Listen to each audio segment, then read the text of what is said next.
Hi.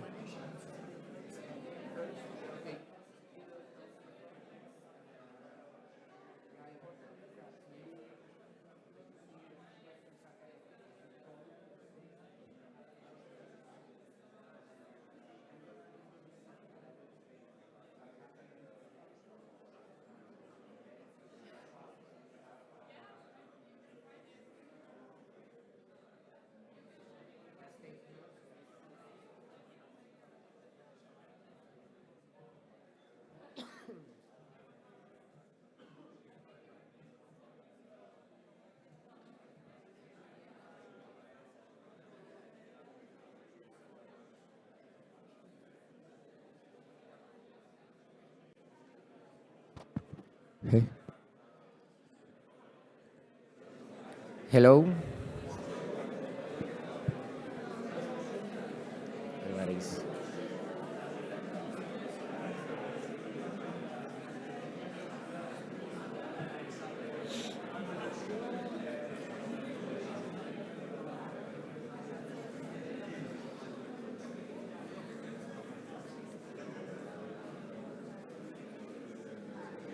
Okay, we should get started since the plenary session just finished, and yeah, we needed to take some extra time.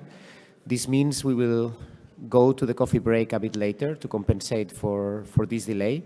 People that is on the back, there is still, we can keep this row for the speakers, and if you want, there is seats there. People in the back, if you want to sit.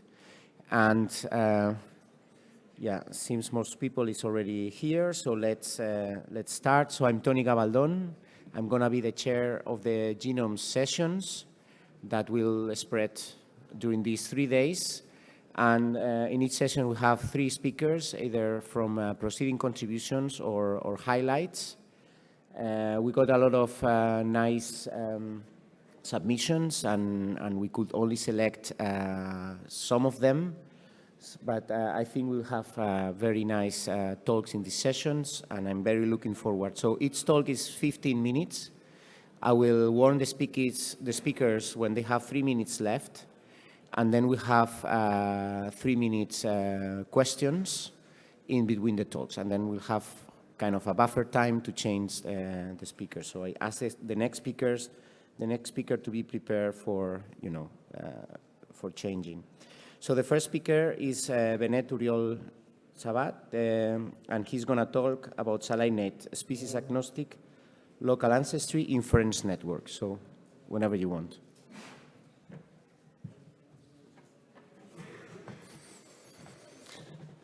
Hello, thanks for coming. My name is Benet Uriol. I'm a PhD student at UCLA, and I'm going to be talking about SaliNet, a species agnostic local ancestry inference network. A job done together with Daniel Mas and Alex Ioannidis from Stanford, and Xavi Giró from UPC. First of all, I'm going to start by giving an introduction to species agnostic methods and why they can be so useful. So first of all, machine learning is having a huge impact within and outside the bioinformatics field. And of course, genomics is not an exception for this. And these methods have a lot of advantages. They have very good performance, accuracies, and many different properties that we're interested in.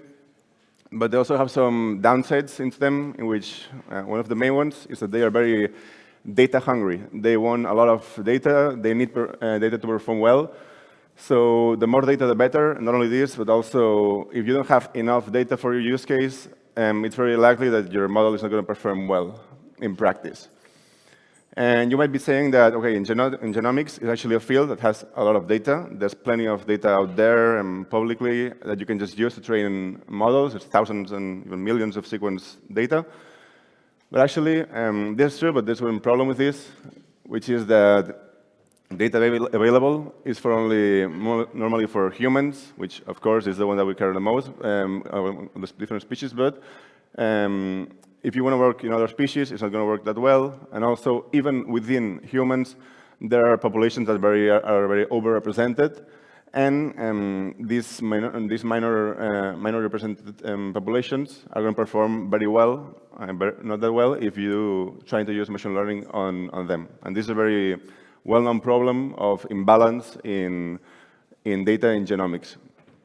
So essentially, for these underrepresented populations, we're going to have some issues when working with large-scale data.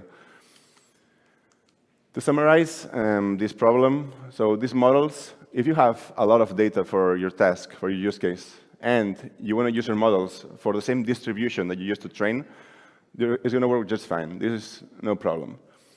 What if you want to use it in other settings? For example, in a different species. These models are not going to generalize to these unseen settings. But our approach is trying to develop models that actually do generalize to unseen species. So you can train a model on humans and take advantage of all these large-scale data sets they have available out there, and then use it on dogs, which potentially you have much less data. Just to note, there's two main advantages for this. The data side that I've been talking about, in which, well, you don't need a large training data set. You do need a small reference panel.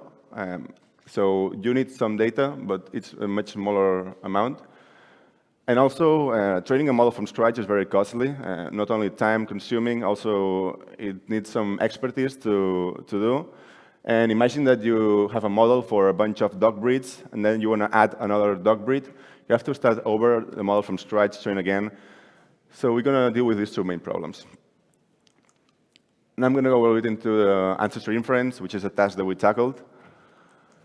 So most modern human populations are actually a mix of different, more ancient populations. And in this case, I have an example of the Puerto Rican, and it's actually applicable to many Central American populations, which are actually a mix between European and Native American populations and some African genes too.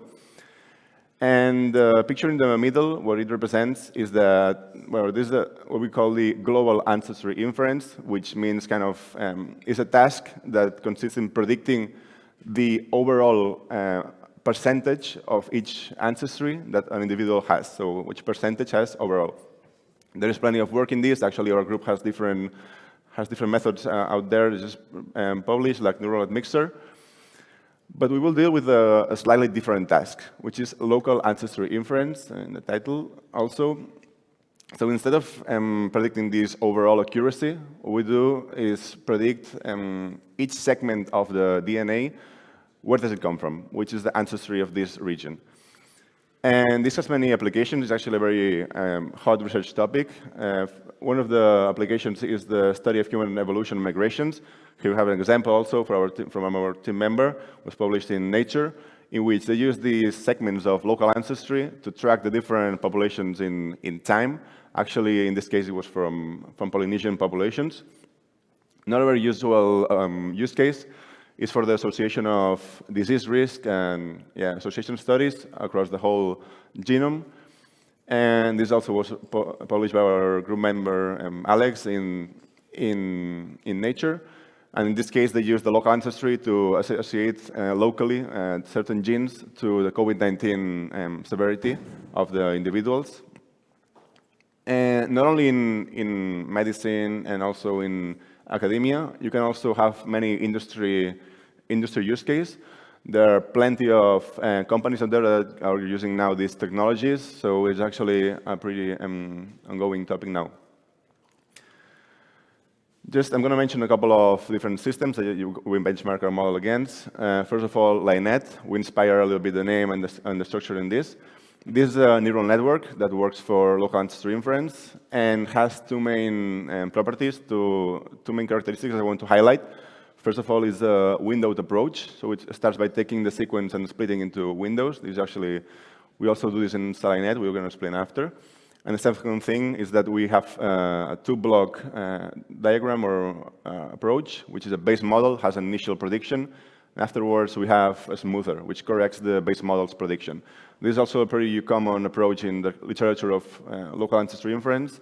So we also have a pretty similar structure to LINET, but we'll see how it's performing differently. Another thing to just mention again, LINET needs to be retrained every time you make every small change. So if you see these like 3 colored dots, these represent 3 different ancestries. But if you add another ancestry, remove, or something like that, you have to start from scratch, you have to retrain the model, and nothing you trained was useful. So this is kind of one of the baselines, and now I'm going to talk about a slightly different scenario, which is local ancestry inference with a reference panel. So LINET only uses the admixed sequence, so the gray sequence that you don't know the ancestry, to predict the local ancestry. But there's a different approach in which you also use or add into the equation this reference panel. The reference panel is a small set of sequences for which you know the ancestry, and actually they are single ancestry. So they are known and they are not admixed. One example is Lotter, which uses a dynamic programming algorithm to make some kind of Viterbi-like decoding to predict the local ancestry.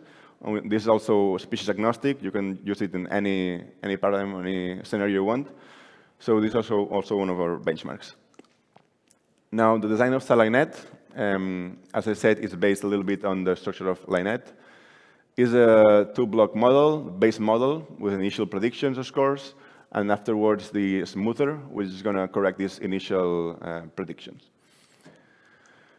So how do you make this agnostic to any species, any scenario? First of all, the base model is a template matching approach. So I would say there are 3 steps to the base model. The first one is splitting into windows, just like before in LINET. The second step is computing some window-wise cosine similarity. So you compute some distance or similarity between your query admixed sequence and each of the references. And this is how you get some similarity score per window.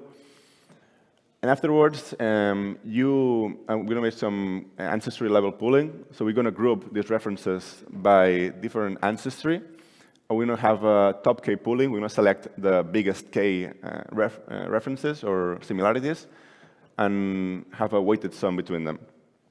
And this way, we will get per ancestry score that is going to be like our first initial prediction. Note that you can add, remove references in the reference panel. And this will always output 1 score per class. And also, you can have longer, shorter sequences. It's going to be 1 per window always. Now, the smoother is just a simple convolutional kernel. For those of you who are not familiar, it's just like a sliding low-pass filter we're going to apply in practice. So this is used to have to use all these window predictions and use kind of smoothing between them, because otherwise you have some errors and you can still exploit the neighbor information of the windows. So this is a bit of a fast summary of our system. And I'm going to go into the results section. First of all, I'm going to introduce the datasets that I'm going to present now, the results. Actually, we have more results in our datasets. For this, you can check the whole manuscript or supplementary material. But for now, I'm going to introduce the human dataset and the dogs dataset. We're going to train our models on humans, actually from 3 different datasets, the 1000 Genomes Project, the Human Genome Diversity Project, and the Simmons Genome Diversity Project. All of this is human whole genome data from 7 different populations: Native American, European, African, West Asian, South Asian, East Asian, and Oceanian. And then we're going to test or see the performance of our models in dogs, for which we will use 3 different dog breeds, which is Wolf, Terrier, and Retriever. Now, the initial results, I'm going to break down a little bit what this means. I'm going to start by saying the result in SALINET, which is, that would be the 3rd line, the one that is in bold, well, the 4th line. We train SALINET on humans and test it on dogs. And we have this 87% of accuracy, which is pretty high. And we can compare it to, for example, Lotter, which has no training, but as I said, can be used in any species and has much lower accuracy in this setting, over like 10 points of margin. So we have a big advantage with Lotter. And then Comparing it to Linet, first of all, as I was saying, Linet needs to be tested on the same set that's been trained. So if you train it on humans, you cannot test it on dogs. Again, I want to make emphasis on that. So we have no results for this. And then you can, if you train it on dogs and test it on dogs, you have a similar or slightly similar accuracy. And so what this means is that our model is performing pretty similarly, or a bit above in this case. The dogs, so the Linet trained on dogs, while our model has been trained on a totally different data set, has been trained on humans. The final result is also interesting to highlight.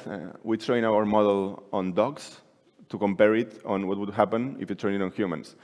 And you see that there's a pretty similar performance. It's slightly higher, we could imagine this, but what this means is that regardless of which data you use to train your models, your Linet is going to perform well. Doesn't matter if it was in distribution or outside of distribution.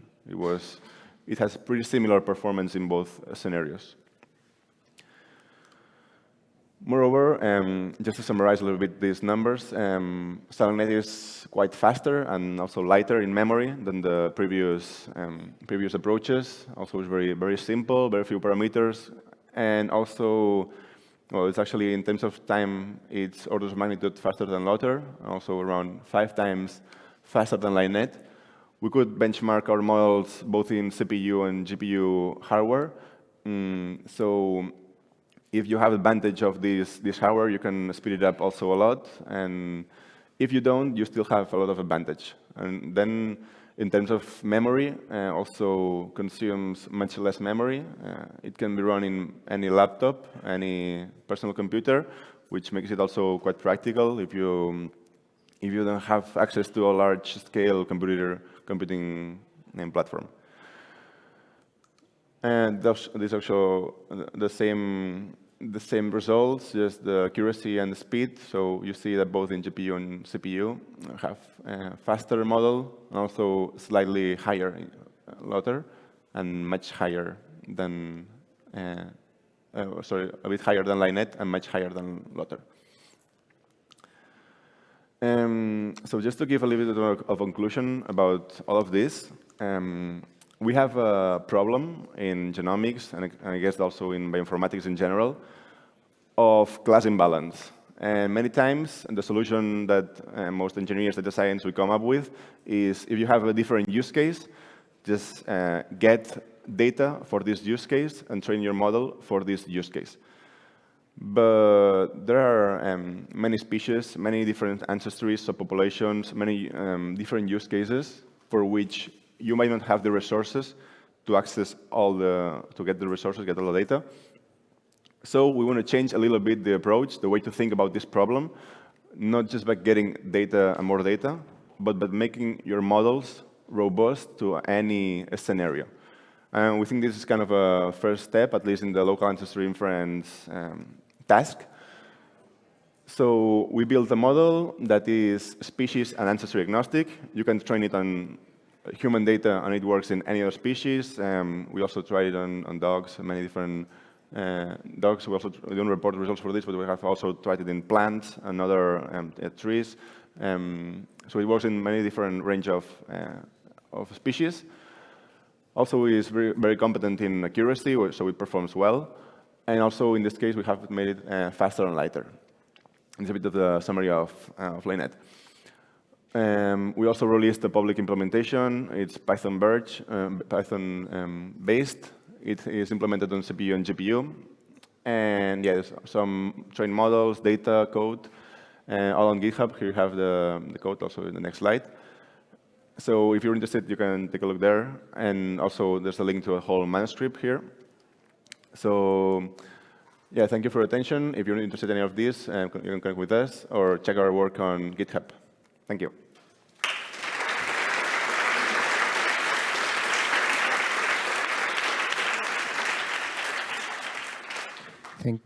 Thank you. Now we have some time for questions. There is one here. You showed that you trained and tested your models signals on humans and dogs, and those are both mammals. I wonder how well your algorithm, if you can comment on that, will transfer to vertebrates, plants, fungi, and so on. Do you think you need more data or to empirically test that? Yeah, so we didn't train it on other animals, but we did train it and test it on, so training on humans and testing it on trees. So I don't think it gets more different than that. If it works on plants, probably it's going to work also in other animals, non-mammal animals. Okay, more questions? Well, I do have one. So my question, since you train in humans, I mean, you first show all these examples of, pieces of the genomes coming from different populations, and you identify the populations, like Native American, European, and so on. So if you train in humans and you use in dogs, so I understand you don't get which population they are, no? But how many different populations and how they distribute? Or In dogs. in dogs, yeah. What type of information you get on these colors? So it's the dog breeds. You can have, for example, you can go back a little bit in the.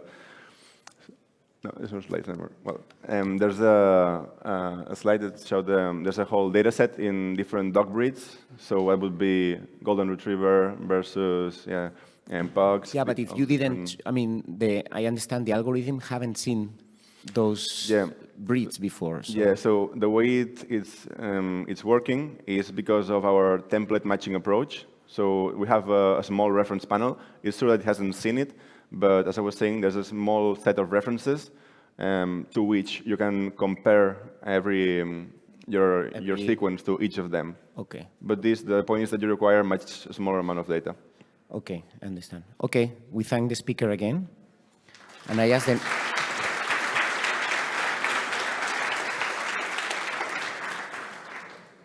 So I ask the next speaker to come forward and get the microphone.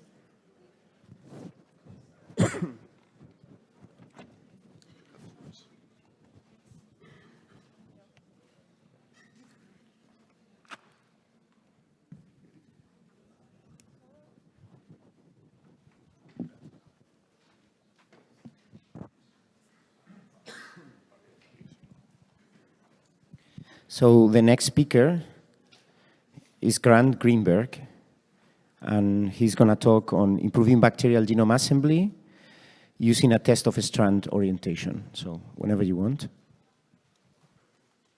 Hi, I'm Grant Greenberg. This is some work I've been doing with my advisor, Professor Alonso Moroni.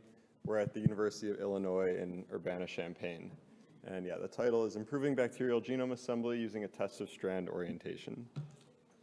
So what is genome assembly? You start with many DNA sequencing reads, and the length and number of reads that you get depend on your sequencing technology.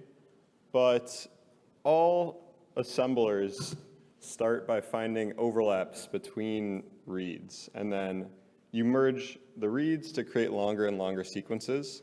And the result is an assembly graph where each node in the assembly graph is one of the longer sequences.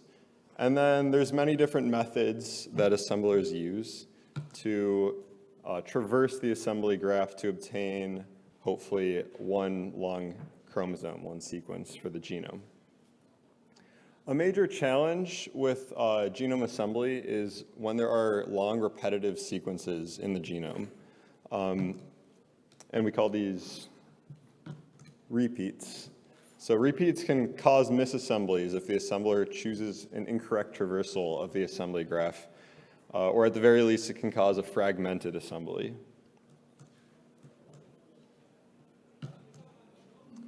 So I want to explain a little bit why repeats are so problematic for assembly. This is the most basic repeat, which appears on the same strand of the genome twice. And the corresponding DNA sequencing reads you would get from this genome.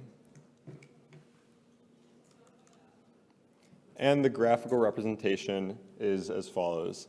Now this is an easy case. There's only one possible traversal. You go red, black, and then blue, and then black again, then green.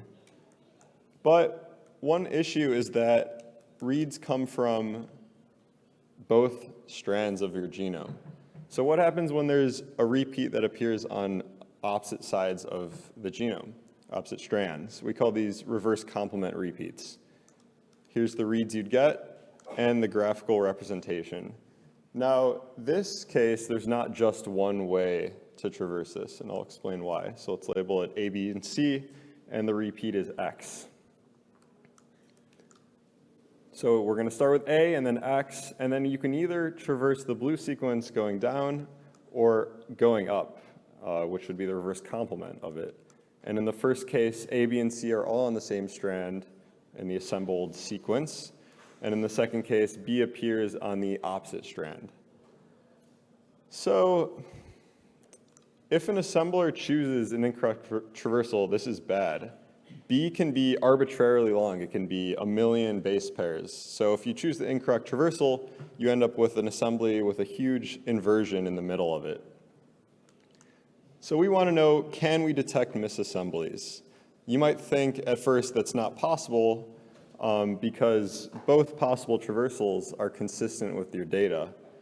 But for bacterial genomes, we used the following property, tetranucleotide frequency, or TNF, which is just a fancy way of saying the frequency of four-letter bases, four-letter strings for a sequence.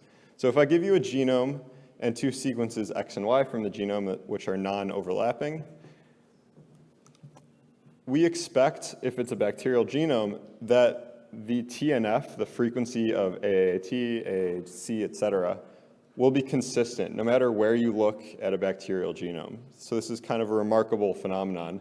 It's well known. It's used widely in metagenomics, which is the study of communities of bacteria or microbes.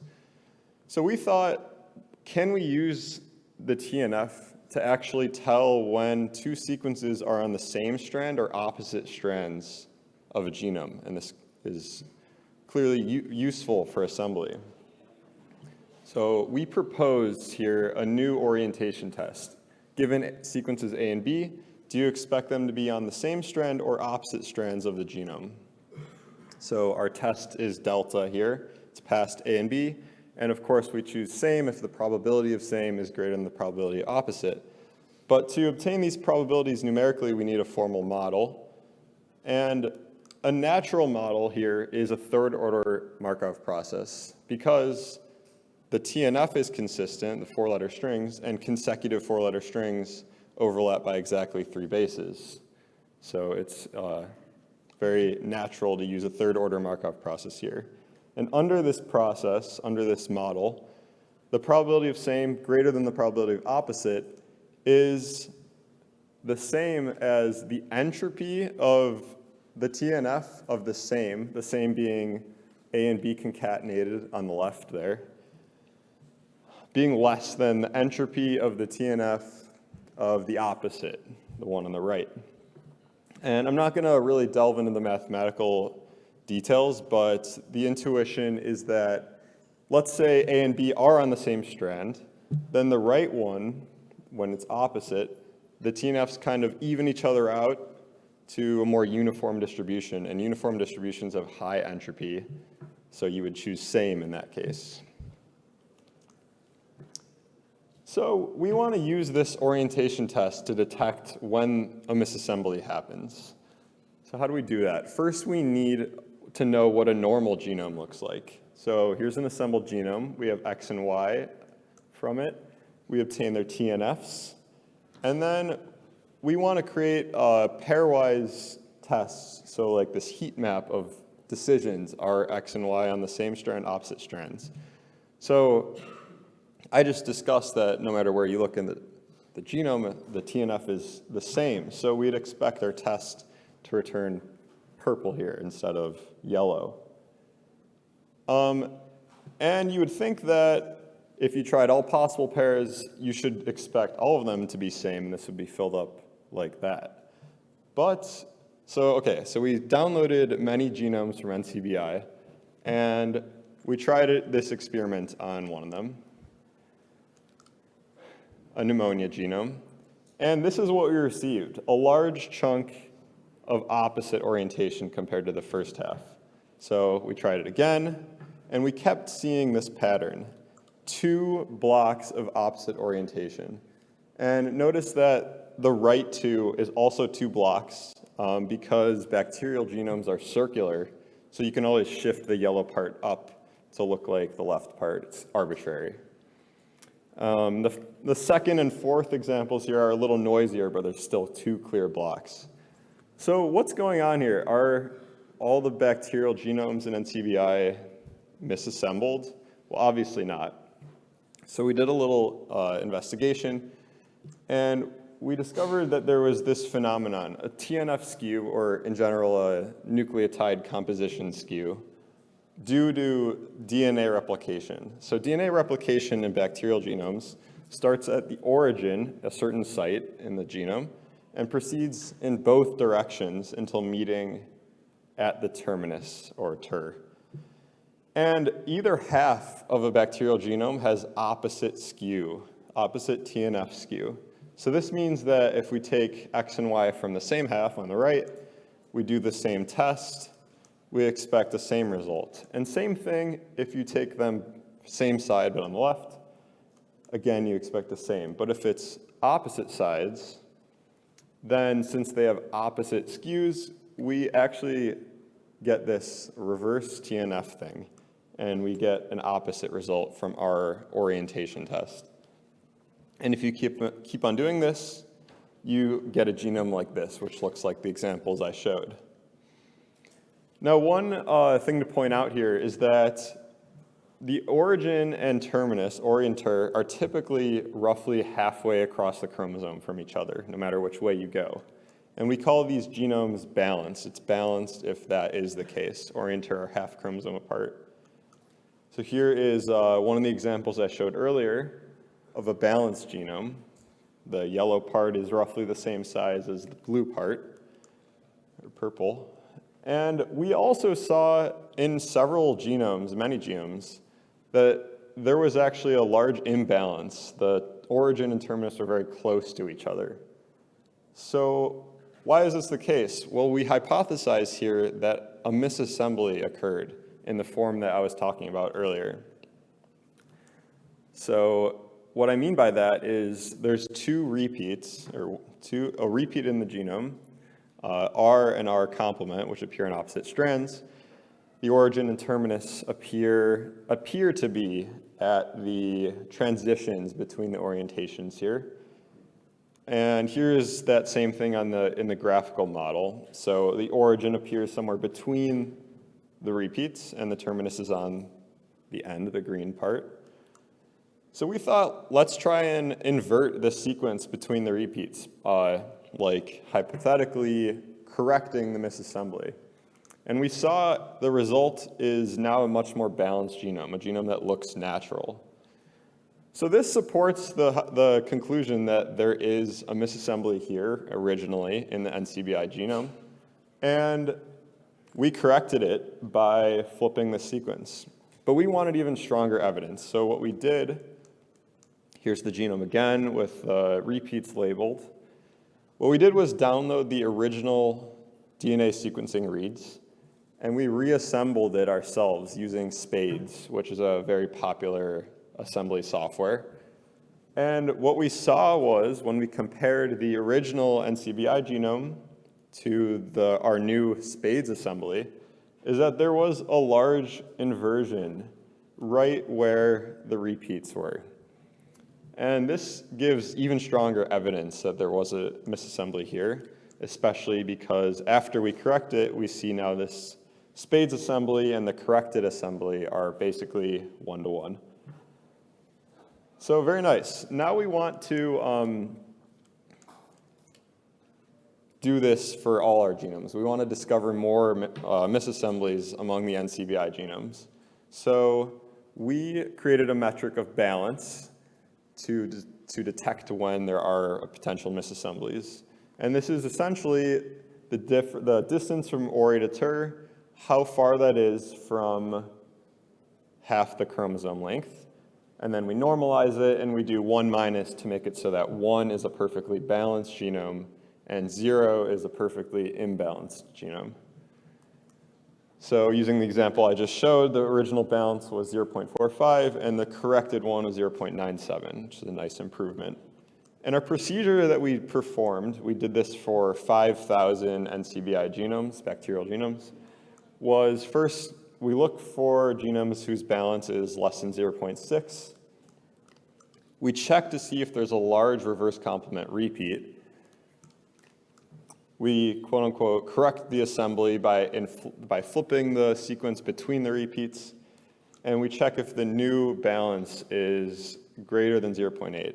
0.6 and 0.8 are somewhat arbitrary, but they were set to capture a good number of misassemblies.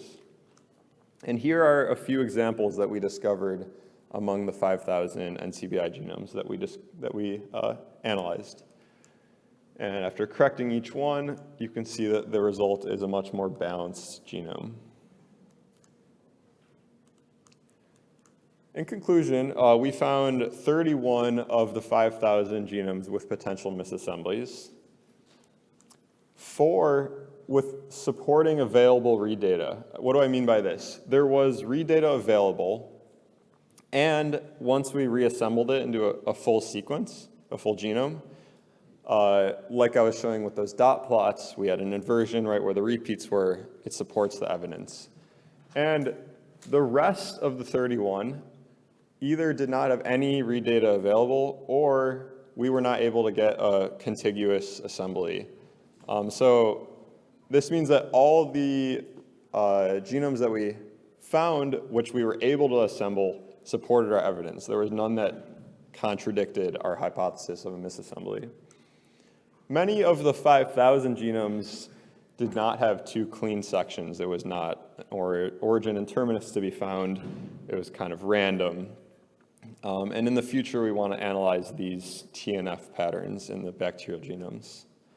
And more future work is maybe correcting other types of misassemblies. For example, when there's 3 repeats, a sequence that repeats 3 times, this can also trip up an assembler.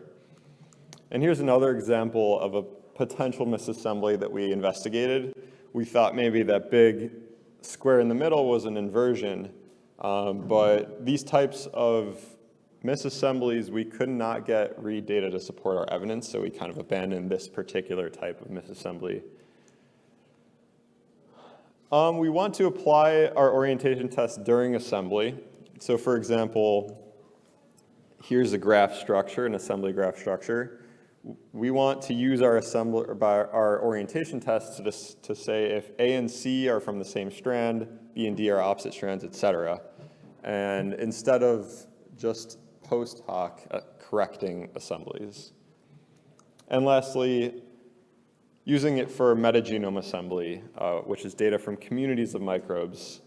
Let's say like A, B, and C, and D are different species. How can we use our test in this case? Thank you very much. And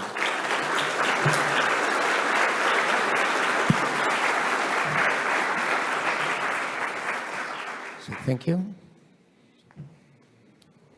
Thank you for the nice talk. I have a couple of small questions. So this TNF, is it a property only of the bacterial genomes or across species, eukaryotic genomes as well? And secondly, these repeats, is there any limitation on how large these repeats can be to be resolved using your method? yeah, good question. So this is only, the TNF being consistent is only a property of bacterial genomes. At a high level, this is a result of like horizontal gene transfer. Bacterial genomes are constantly changing, getting mixed up, so they're very homogeneous from a distribution standpoint. And as far as the size of your repeat that you need, the only limitation, the only restriction is that they need to be longer than your read lengths.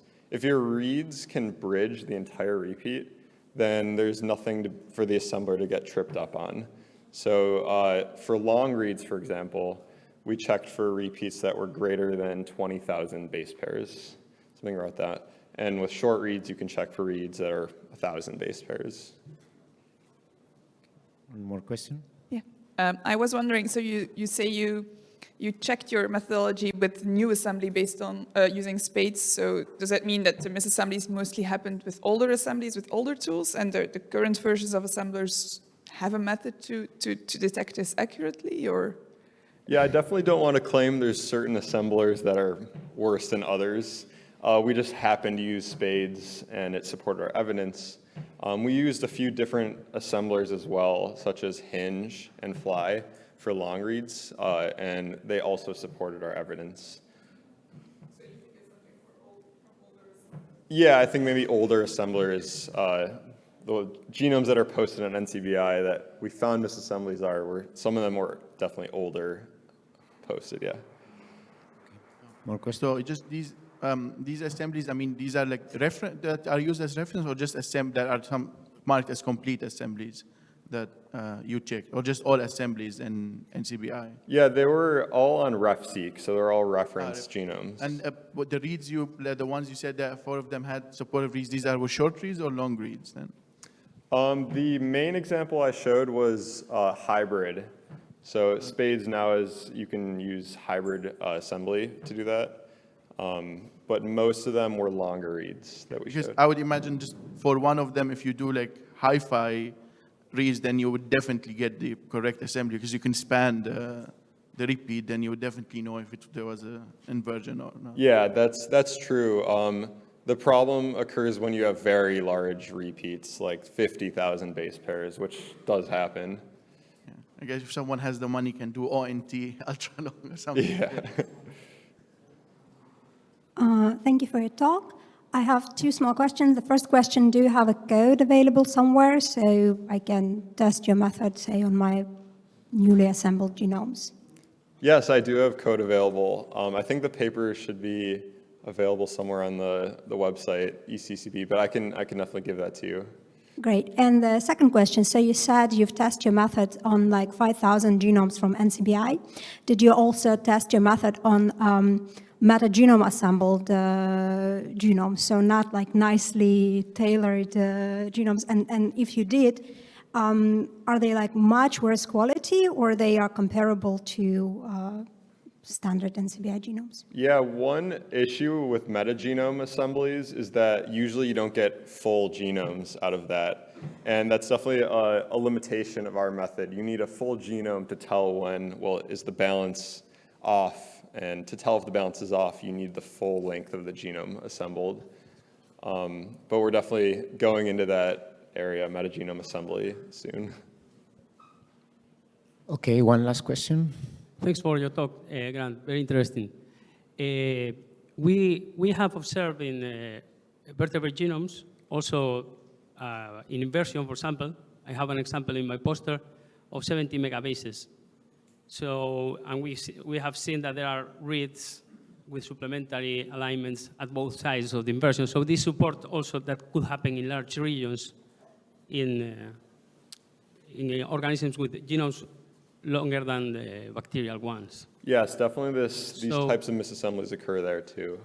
Do you think you could apply this method to existing chromosome-level assemblies? Because in our case, we detected this inversion by alignment against a close reference. But what happens if you don't have a close reference to spot these kind of things? Well, can come also from high-C mapping, etc. But you think you could apply your method to larger genomes? I think our method is only limited to bacterial genomes, since those are the only ones that have the property that the distribution is consistent, not for eukaryotic genomes. Is that where you discovered the large repeats? Yes, in affiliate genome, in a links. Okay. Okay, so let's hope you can find something also for yes, we can eukaryotic talk genomes. offline. But we have to move forward. For the people standing behind, there's few seats in the second row. And also remind the people watching us in the internet, I don't know where you are, you can post questions in the forum. So the next speaker is Manish Goel, and he's going to talk about a tool to visualize structural similarities and rearrangements between multiple genomes. So whenever you want.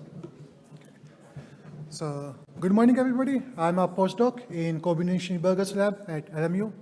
And among other things, what we are doing is developing a set of tools to compare whole genome assemblies to find genomic differences and for better analysis of these differences. So when I talk about genomic differences, typically we are thinking about SNPs and indels. These are small and local differences between two genomes. And typically SNPs are always one base pair long and indels are 1 to 10s of base pairs long. However, in the genomes, we can have larger differences as well, like structure variations. These can be tens to hundreds of base pairs long, and these includes large indels, copy number variations, or highly diverged regions. However, in the genomes, we can have even larger differences. We call them structure rearrangements, or SRs, and these include inversions, where a region is inverted in another genome, translocation, where a part of the region is translocated or relocated to a different region, or duplication, where we have an extra copy of a region in one genome compared to the other. And these can be very large. They can easily be up to mega base pair scale long.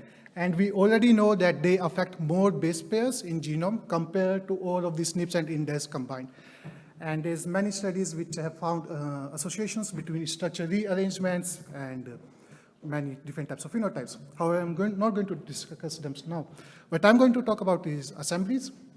So with the advent of third generation sequencing, as we already mentioned during the last discussion, Oxford Nanopore, PacBio HiFi sequencing, it has become comparatively easy to generate high-quality chromosome-level assemblies for the genomes. And in recent years, the number of available genome assemblies for the eukaryotic genomes have gone up quite a lot. Now, genome assemblies are the gold standard data set for the identification of structure differences. And we are using them to accurately find structure differences. And earlier, we developed a method called SIRI for the identification of genomic differences between two genomes. And this is like the most fundamental problem when we try to find structure differences. Now, SIRI starts with whole genome assemblies as the input. Then the first step is to perform whole genome alignment, which gives us a mapping of different regions in the two assemblies. Next, instead of identifying structure rearrangements or any type of differences directly, we start by finding all of syntenic regions in the genomes. Now, these are regions which are collinear in two genomes and represent all of the structurally conserved regions in the genomes. And the key idea here is that as soon as we have identified all of the structurally conserved regions, everything else is structure rearrangement by definition. So this simple step transforms our challenging problem of structure rearrangement identification to a comparatively easy problem of structure rearrangement annotation. So SIRI then annotates the remaining regions based on their orientation and position in the genomes. And in the end, we have a very nice annotation of the genomic differences. And this works very well. It's been 3 years since we published this, and I still think that this is the best tool in the market for the identification of structure rearrangement, but that's my biased opinion. But the issue is that this tool gives tables and VCF files as output, and these are not very intuitive because we can't see the entire VCF file and know what's happening. So earlier this year, we released a new method called ProtSR for visualization and visualization of genomic differences. And now I'm going to show you some examples of the different type of visualizations that we can create using this method. So the first case is the easiest case. We are seeing genomic differences between chromosome 9 of two tomato genomes. In blue, we have the reference genome or reference chromosome here. In orange, we have the de novo assembled chromosomes. The gray alignments are all of the syntenic regions, and the colored alignments are all of the structure rearrangements. So here we can easily see that there is a large number of structure rearrangements because we know there's an introgression happening in this genome. Now, we also want to see multiple chromosomes or the entire genomes simultaneously, which we can also do with ProtSR. So here I show the chromosome 8, 9, and 10 of these tomato genomes, and we see that chromosome 8 and 10 are very structurally conserved. There are not many differences happening. However, chromosome 9 is more different. Now, in the genomes, we can also have interchromosomal rearrangements, where part of a region translocates or duplicates from one chromosome to a different chromosome. ProtSR provides a ITX interchromosomal option to visualize such rearrangements as well. And in this example, we are seeing two genomes, or two platform genomes. And now the chromosomes, instead of being on top of each other, are adjacent to each other.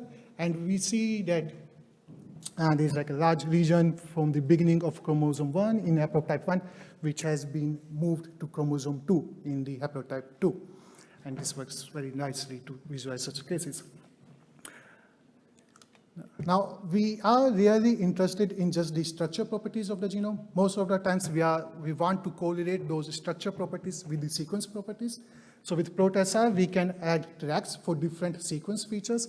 And here, I'm showing the differences between two human genomes. And we have added tracks for genes, SNP densities, where are the centromeres. And also, we can use ProtSR to mark specific points of interest. Also, I would like to highlight that all of the plots that I'm showing here are the direct output of ProtSR without any manual editing. And when we were developing ProtSR, we realized that we can actually extend this method to visualize differences between multiple genomes. So we did that, and then we visualized multiple genomes in a pairwise manner. So here I'm showing you differences in 6 human genomes. And the genomes, the differences were calculated pairwise. So the first and the second genome was compared, and then we have the differences there, the second and third and fourth, and so on. And this works very nicely because we can see differences which are conserved in the population. And here, one important example is this chromosome 8. We have this 4 megabase pair inversion, which is present. And this is a very common non-inversion in the human genomes. And in fact, many of us in this room would also have this 4 megabase pair inversion in our genomes. And we see, okay, here we have this conserved. And when we have such important regions, we want to zoom in. However, zooming in when analyzing multiple genomes is not easy because we have to identify which regions to visualize in multiple genomes. And we use synteny again to solve this problem. So for example, if we want to visualize this region on chromosome 8 from 6 MB to 13 MB, and we want to focus on the telomere to telomere assembly of the human genome, then what ProtSR would do is it would select this region, then it would identify regions which are syntenic to this region in its neighboring genomes to get the homologous coordinates where to visualize. Then it would do the same thing to find syntenic regions in the neighbors of the neighboring genomes, and so on. So using synteny, we can identify the end coordinates of the homologous regions, and we can generate such high-quality visualizations. Now, here is what we already published in May already. And since then, we have realized that we can actually improve this plot even further. So if you notice here, there are 2 main haplotypes, the directed ones and the indirected and the inverted ones. And it would be much nicer if we can have a method which can automatically group the haplotypes together. So what we need is a method to cluster the genomes so that the genomes which have the same haplotypes are together. So that would give us the order in which we want to visualize our chromosomes. However, such an order would be different in different regions because different regions in the genomes share haplotypes differently.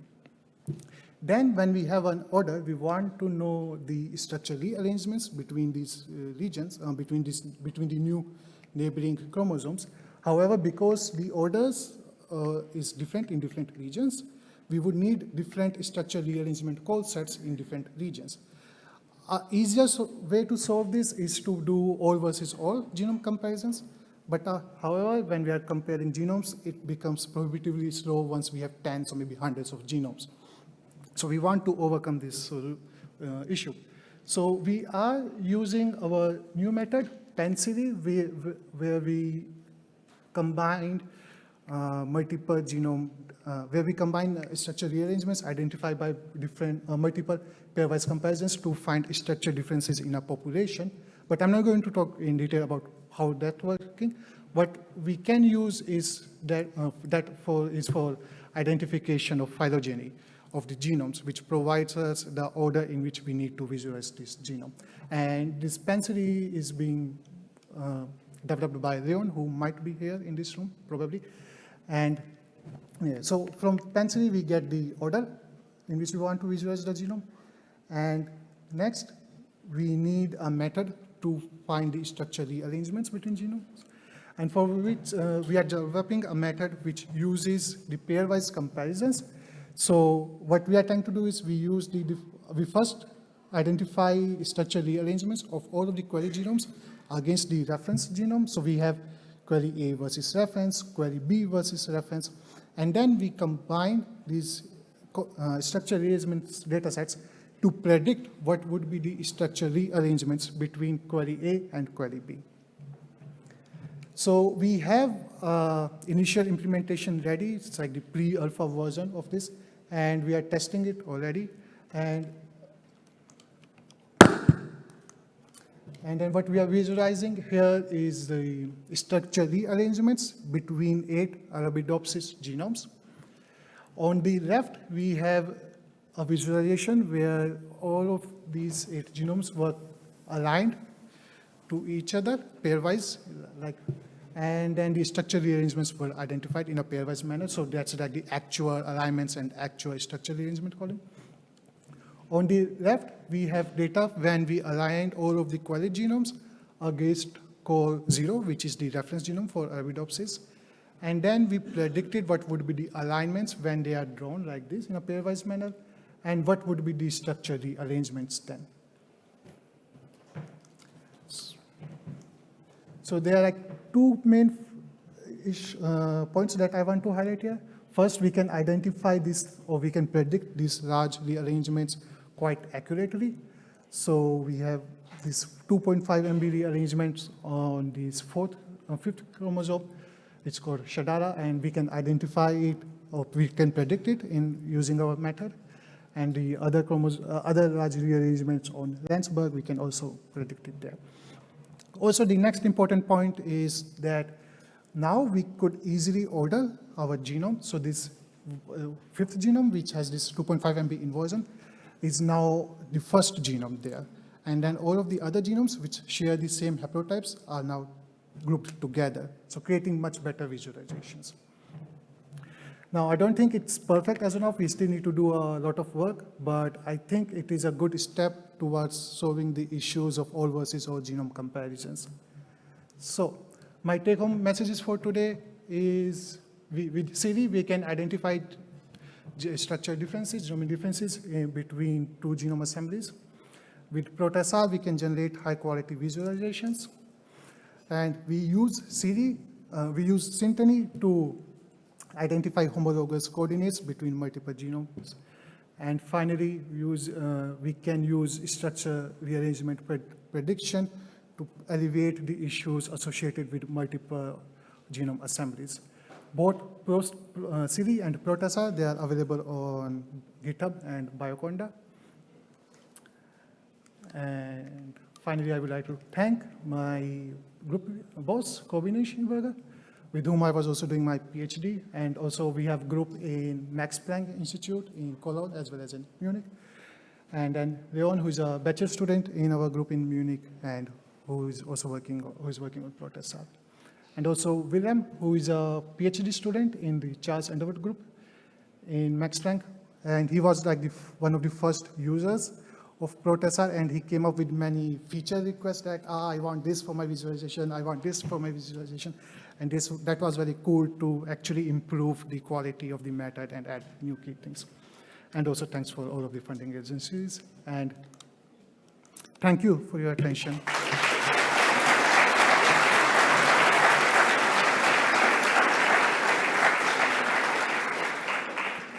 Okay, thank you. We have time for questions. Yes, there's one there. Thanks for the presentation, Manish. It's very, very interesting. I wonder when you are visualizing the Synteny, in some cases you have found probably that some of these inversions or repeats are actually artifacts of the assembly, no? Yes, that could happen. So the issue is that with CV, we do not try to correct the assembly. We assume that the assembly is correct. Yeah. So if there are such assemblies issues, so like a region is incorrectly inverted, then we would find it as an inversion. But there are already some strategies to check whether the inversion is correct or not, so to check the quality of the assembly.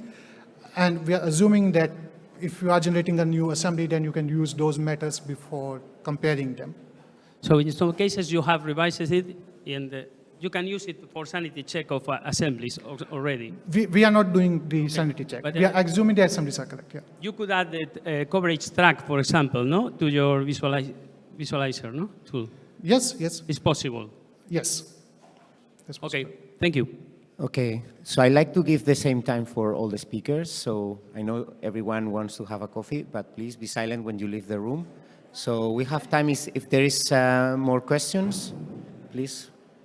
Very interesting talk, thank you. I was wondering if you have now assemblies of like majorly different quality. Like you have like one assembly which is like continuous whole genome scale, and then you want to compare a wild relative to it, which is like super fragmented and basically super shitty. How is this working?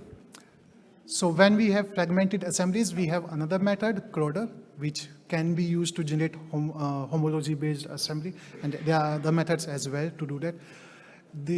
And then we can use it with Siri.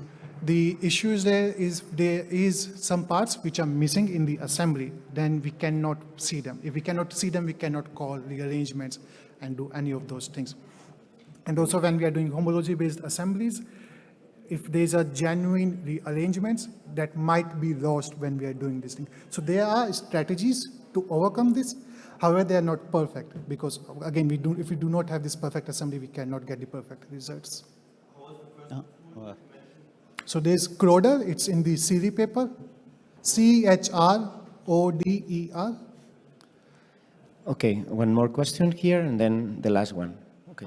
Can you please comment on the runtime to align, let's say, the 10 Arabidopsis genomes? To alignment or to visualize them? Both. So for alignment, there are like very fast tools now, like Minimap2, Winomap is also there, I think. Oh, wait, but I didn't get that. You take alignments from other tools to visualize them? Yes, Okay, I see. yeah. So then the visualization, how is the runtime? If I remember correctly now, for these 6 human genomes, it's like less than 1 minute. Sorry? Less than 1 minute for the 6 human genomes. It actually depends on the number of structure variations that you have. So we were comparing potato genomes, and these are like tetraploid, and then have too many rearrangements. Then this case, it takes a bit longer, but otherwise it's fast, like within minutes. Last question. Hi, thanks for the talk. Very quick question. I was wondering if there is an option to have like interactive visualization, and I'm thinking about, imagine you have like some genes around some inversion you're interested in. It would be cool to be able to like hover on these genes and see their name or something, or whether there are SNPs. Or, yeah. That's on a to-do list. Like I think last month, probably Shiny was released for Python, and then it's like, oh, maybe we can do this and extend this using that. Yeah, but not yet. Sorry. Cool. Thanks. Okay, thank you. So we finish by thanking all the speakers of the session and everyone.